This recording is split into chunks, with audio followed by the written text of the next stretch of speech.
The most feared pirate in history didn't run on rum alone. While Hollywood sells you a romantic fantasy of treasure and high seas adventure, the true horror of Blackbeard's ship was hiding below deck in the sweltering heat. His crew was forced to survive on a preserved, festering flesh recipe so dangerously toxic, a single bite would put a modern human in the emergency. But the worst part wasn't the agonizing taste, it was the horrific parasites it left inside them. You probably picture pirates feasting on stolen banquets, chugging wine and laughing as they count their stolen gold. But life aboard the Queen Anne's Revenge was an absolute biological nightmare. If you want to know what it really took to survive under the command of Edward Teach, better known as Blackbeard, you have to look at the food. And by food, I mean a terrifying combination of rotting animal matter, dangerous industrial chemicals, and literal insect warfare. By the end of this video, you are going to discover the exact horrifying recipe of a pirate's final meal. You will also find out the terrifying medical reason why some pirates actually chose to violently cut into their own flesh just to survive it. Keep watching, because the physical reality of the golden age of piracy is much darker and much more disgusting than anything you have ever seen in the movie. Imagine being trapped below the waterline of a massive 18th century warship. It is completely pitch black. The architecture of a massive frigate like the Queen Anne's Revenge was built purely for structural strength fighting, not for keeping things fresh. Down in the lower decks and the orlop, where the men slept and the food was kept, there is absolutely zero natural light and almost no ventilation at all. This total lack of airflow creates a mawkish, sickly odor that permanently hangs in the darkness. The ship is basically a giant wooden oven floating in the middle of the Caribbean. The thick oak hull acts exactly like a heat trap. It absorbs the scorching tropical sun all day long and radiates that intense heat directly inward to where all the food and storage casks kept. Temperatures down in this pit routinely hover in the mid to high 80s, but the heat isn't what destroys you.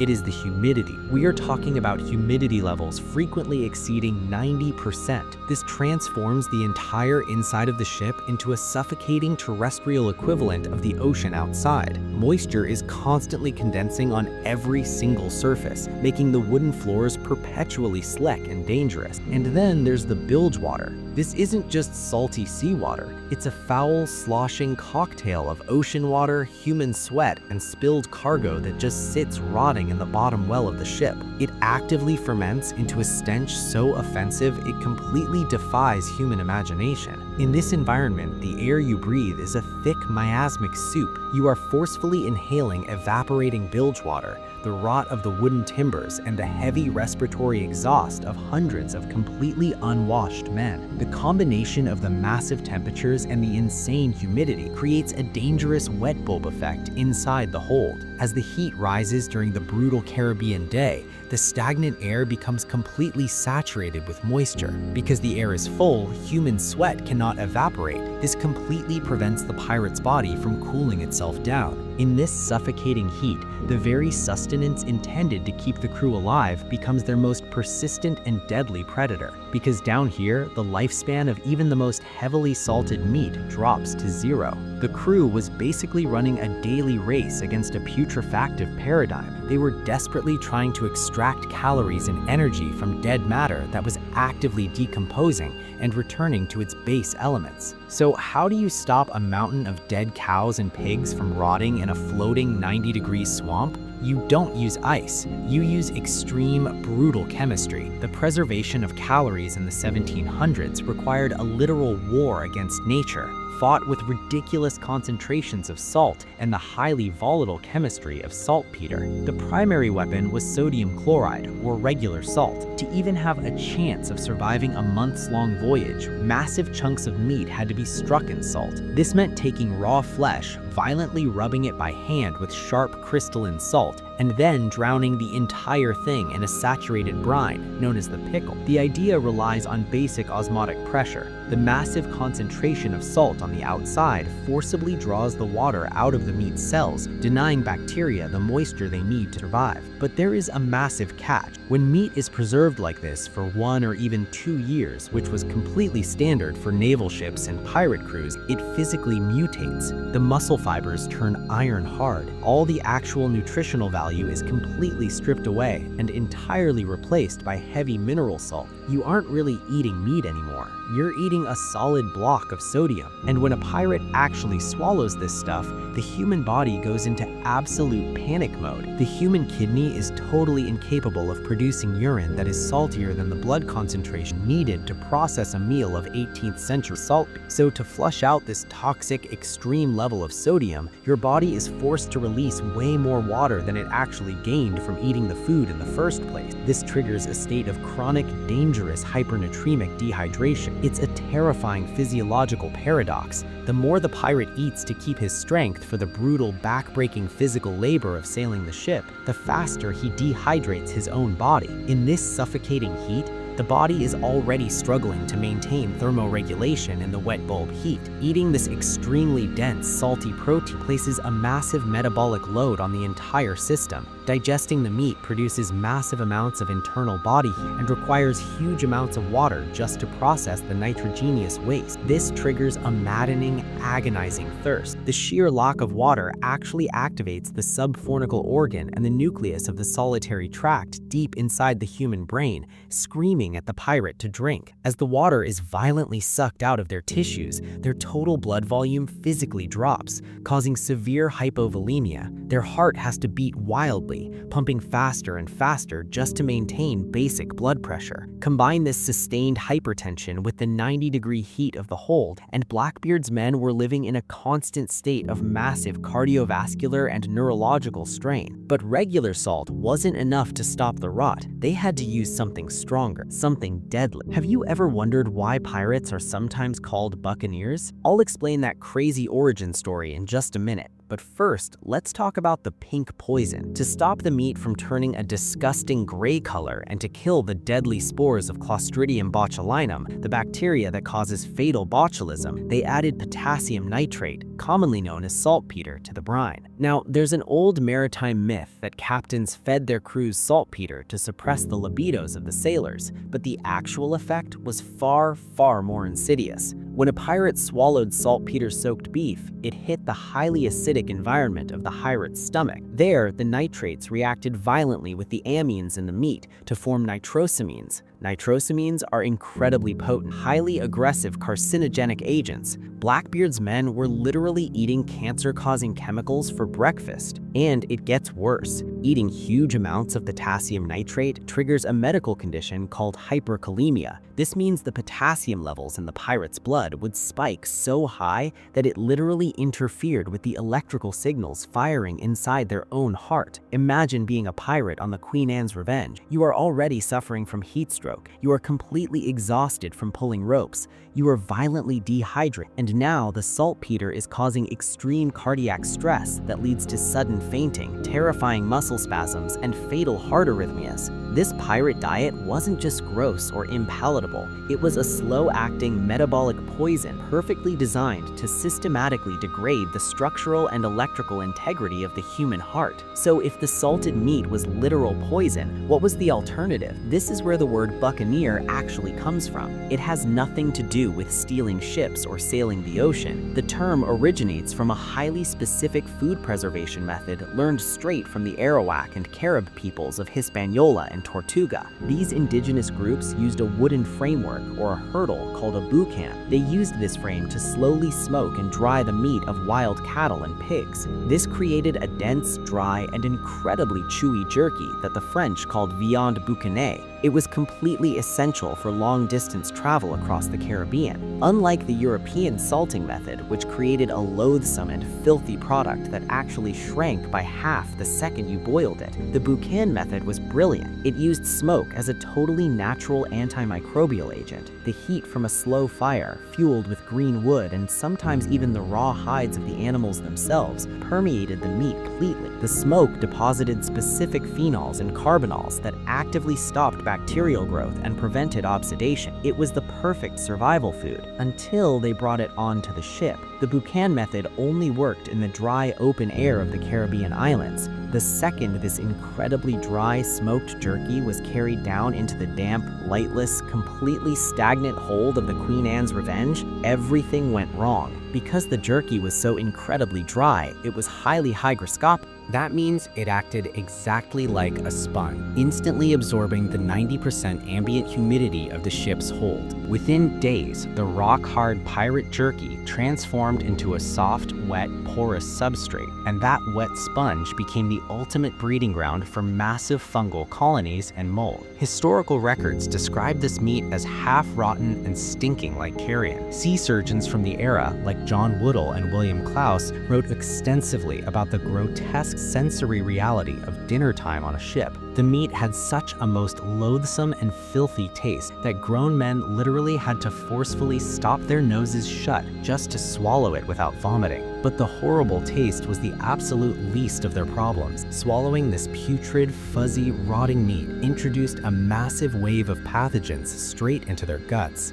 We are talking about severe salmonella and E. coli infections ravaging a crew that was already dying of thirst, heat exhaustion, and massive malnutrition. So, you have barrels of poisonous, rock-hard salt beef and giant piles of rotting, moldy jerky. How do you actually get your crew to eat it without them starting a violent mutant? You hide it. Welcome to the terrifying culinary invention known as salmagundi, or as some pirates called it, Solomon Grundy. Originally, hundreds of years ago, salmagundi was a super fancy elite salad for the English upper class. It was this beautiful, complex dish made of fresh roasted chicken, expensive anchovies, fresh lemons, and hard-boiled eggs, all arranged in these gorgeous, intricate geometric patterns. But on Blackbeard's ship, salmagundi mutated into a scrambled, chaotic concoction of whatever was rotting in the bottom of the barrels, or whatever they could steal from the last prize ship they attacked. A pirate cook making salmagundi was a desperate man doing desperate work. It was a blatant attempt to make totally inedible garbage passable for human consumption. The cook would take the rock-hard salt beef, some incredibly old pickled herring, and any random birds they could shoot out of the sky, like pigeons or seagulls. They would violently dice it all up and mix it with strong onions, garlic, and any old pickled vegetables they had left. But the absolute most important part of pirate salmagundi was the heavy dressing. They would drown the entire pile of meat in a super thick mix of oil, vinegar, and heavy spices. Why? Two reasons. First, they desperately needed the fat and the acid just to keep their bodies moving. Second, and vastly more importantly, the heavy vinegar and spices were the absolute only way to physically mask the stinking, horrific flavor of the rotting meat. But what happens when the barrels are totally empty? What happens when Blackbeard hasn't captured a prize ship in weeks and there is literally nothing left to put in the salmagundi? That is when the crew turns to slumgullion. When there was zero fresh supply left, the cook would throw together a disgusting stew made of random seagulls, or maybe a sea lion if they were lucky enough to kill one. But when things got truly desperate, they crossed the line into absolute madness. They would literally eat their own gear. Pirates would take their own leather satchels. They would soak the leather in the filthy water and then physically beat the leather between two heavy stones, trying to forcefully tenderize the animal hide. Then they would roast or grill the beaten leather and eat it. This terrifying transition from eating bad food to literally practicing survival cannibalism on inanimate objects shows exactly how absolute the stakes for physical survival were aboard the Queen's Revenge. And if you think the meat was bad, wait until you hear about the bread. The bread room on a pirate ship was completely dark, totally damp, and packed with starch. In other words, it was the absolute perfect incubator for a massive, specialized ecosystem of terrifying parasites. Most people just call them weevils, but that's actually a catch-all term for a whole bunch of distinct beetle species that completely took over the hardtack biscuits. The main villain here is the bread beetle, scientifically known as Stegiobium panaceum. These little monsters are barely 4 millimeters across, and they are massively attracted to the wheat flour inside the ship's biscuits. The adult beetles lay eggs, and the larvae literally bore straight through the hard iron material. They chew a massive honeycomb of tunnels and tiny chambers that eventually reduce the entire solid biscuit into a pile of fine, disgusting, completely inedible dust. But that isn't even the grossest part, because where there's prey, there are apex predators. Enter the Cadell beetle, scientifically known as Teniobroides mauritianus. The larvae of the Cadell beetle are absolutely massive. They grow up to 20 millimeters long. Pirates called them bargemen because they looked like little tiny white oarsmen with black heads swarming over a boat. Here's the crazy thing. The bargemen don't eat the biscuit itself. They're predators. They actively hunt and eat the smaller bread beetle larvae that are destroying the ration. So, when a pirate finally sits down to eat his daily ration in the dark, he faces a truly grotesque choice. Do you eat the biscuit that has been completely hollowed out and destroyed by tiny beetles? Or do you eat the giant, juicy 20-millimeter bargeman that just finished eating the tiny bread beetles? For most pirates, this wasn't a crisis. It was just daily life. They accepted this massive insect infestation with a total casualness that perfectly reflects the brutal daily reality of 18th century life at sea. A starving pirate would just grab his bread, firmly tap his ration against the wooden sides of the ship to physically dislodge the largest, fattest insects, and then just take a massive bite. They would unwittingly swallow thousands of smaller larvae and tiny eggs. In a brutally dark twist of fate, these bugs actually provided a desperate, completely necessary source of fresh protein in a diet that was otherwise totally devoid of fresh nutrient. But despite the salt, the rot, the poison, and the bugs, the most lethal consequence of the maritime diet wasn't something they ate, it was something they didn't. The total reliance on dead, preserved meats and the absolute lack of fresh produce inevitably led to the most horrifying condition of all, scurvy. Forget what you think you know about scurvy. It isn't just feeling a little tired or getting a cough. Scurvy is a terrifying disease of essential starvation. It's caused by a total deficiency in vitamin C, or ascorbic acid. Your body desperately needs vitamin C to synthesize collagen. Without it, your body physically dissolves while you're still alive. The anatomical progression is absolute nightmare fuel. First comes the systemic lethargy. A pirate would get hit with a wave of profound, crushing exhaustion and tearful melancholy. They would become so physically weak they couldn't even stand up to perform basic duties, a state that the officers usually just brutally misinterpreted as laziness. Next, the mouth begins to rot. The gums become incredibly spongy, turning a livid, sickly purplish color. The swollen gums literally grow completely over the teeth, constantly emitting a terrifying black and putrid blood. Then, because the periodontal ligaments inside the jaw completely dissolve, the teeth just loosen and fall straight out of the skull. But that's just the beginning of the horror. Without collagen, your blood vessels pop. Internal bleeding causes massive, dark petechiae splotches to appear all over the skin. And then, the most horrific symptom of all, old wounds spontaneously reopen. A sword cut from 10 years ago, completely healed over, will suddenly split wide open and start bleeding again because the old scar tissue, once held together by collagen, literally liquefies and disappears. In the highly advanced stages, the legs and thighs swell to a massive size and turn completely black from necrosis and gangrene. Historical accounts show that pirates were so desperate they would take their own knives and physically slice into their own gangrenous flesh, just trying to forcefully release the black and foul blood that was trapped beneath the skin. If they somehow survived that, the brain finally fails. In the terminal stage, pirates experienced something called calenture. This is a highly specific, fatal form of delirium where your menses are massively magnified and you hallucinate wildly. A dying pirate, completely parched and bleeding from his eyes, would stand at the edge of the ship, look out over the deep blue Caribbean Ocean, and his starving brain would convince him that the sea was actually a rolling, beautiful green field of grass. Believing they were finally walking home, they would literally step off the edge of the ship and be instantly washed away and drowned by the waves. This total mental instability was the direct result of the essential starvation of the brain, as the entire nervous system totally failed in tandem with the physical collapse of the human body. Now, you might be thinking, is this all just legend? No. We have absolute physical proof. Right now, in the Beaufort Inlet, archaeologists have excavated the actual shipwreck believed to be Blackbeard's flagship. the Queen Anne's Revenge, and the mud down there is packed with the terrifying material confirmation of these maritime horrors. They've pulled up thousands of artifacts proving the insane volume of salted meat they needed to survive. They found giant iron barrel hoops scattered all over the hold, proving they stored hundreds of massive barrels of this toxic beef, pork, and ship's bread. They found shards of ceramic pottery and glass jars that held the oil, vinegar, and wine they used to make that disgusting salmagundi. And they found something else: massive quantities of turtle bones. This completely confirms the historical accounts that when the land-based supplies were exhausted or got too rotten to even disguise with vinegar, the pirates hunted sea turtles as their absolute last resort for fresh meat. They even found pewter medical tools like heavy syringes and funnel-shaped urinals. These tools prove the crew was in a constant state of biological crisis, fighting off terrible fluxes, dysentery,